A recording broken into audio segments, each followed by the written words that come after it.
खबर शामिल करते हैं कसूर के इलाके राजा जंग से, जहां पर चोरी डकैती की वारदातों का ना रुकने वाला सिलसिला जारी है। गुज़श्ता रात मदीना मोबाइल से दो नामालूम डकैत नकदी और मोबाइल फोन लेकर फरार हो गए।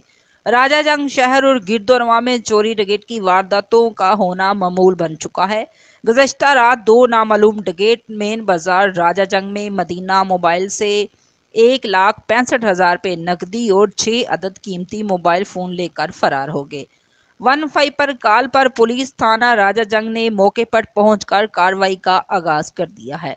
आए रोज होने वाली चोरी डकैती की वारदातों से शहरी परेशान नजर आने लगे।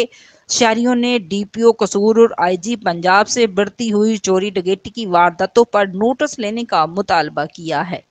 Report Abbas Umar, DNA news, कसूर।